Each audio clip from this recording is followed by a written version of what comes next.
আহারে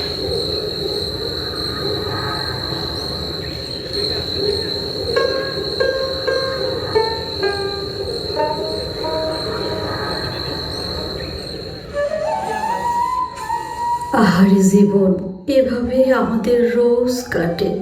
যাবার জায়গা নেই, আবার চলারও কোনো উপায়ও নাই।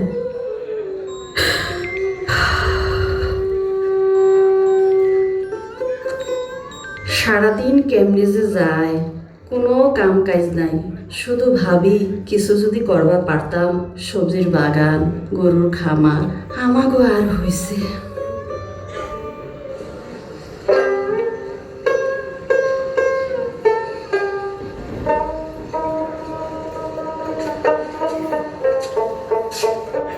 সবার দুটো করে স্কুল ড্রেস, আমার একটাও নাই।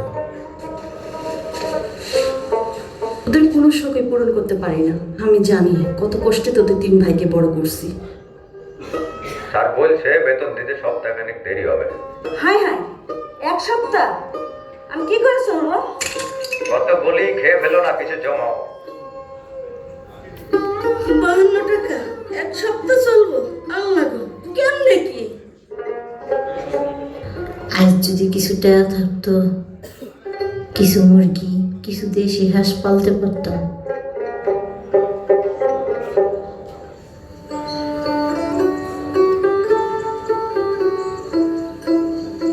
আমাদের অনেকের অভাবের শেষ নেই।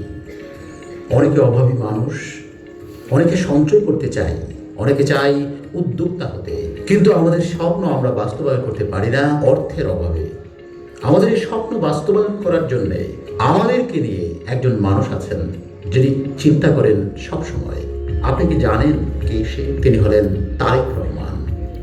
তারেক রহমান আপনার স্বপ্নকে বাস্তবায়ন করার জন্য প্রত্যেকটি ফ্যামিলির জন্য, যারা স্বাবলম্বী না তাদের জন্য একটি কার্ড দিবেন।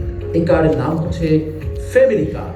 প্রতি পরিবারকে আমরা রাষ্ট্রের পক্ষ থেকে একটি ফ্যামিলি কার্ড দিব। এই ফ্যামিলি কার্ডটি হবে সেই পরিবারের মায়ের নামে, যাতে করে আমরা নারীদের ক্ষমতায়ন বৃদ্ধি করতে পারি, যাতে করে স্বাবলম্বী করে তুলতে পারি আমরা বাংলাদেশের মা বোনকে।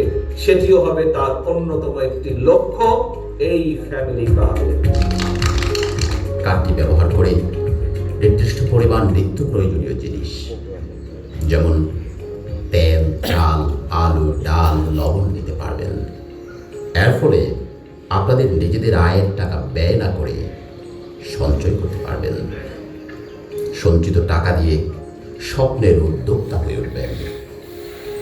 বাড়ির পাশে সবজির চাষ, বাড়িতে হাঁস মুরগির খামার করতে পারবেন। পূরণ হবে স্বপ্ন, সমৃদ্ধ হয়ে উঠবে আপনাদের পরিবার। পরিবার সমৃদ্ধ হলেই সমৃদ্ধ হবে দেশ।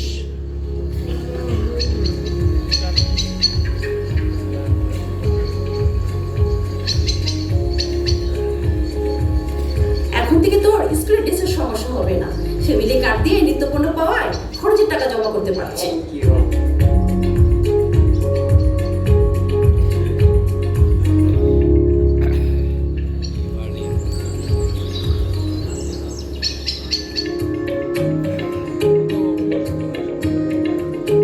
স্বাবলম্বী নারী, সুখী পরিবার, সমৃদ্ধ বাংলাদেশ গড়তে বাংলাদেশ জাতীয়তাবাদী দল বদ্ধপরিকর।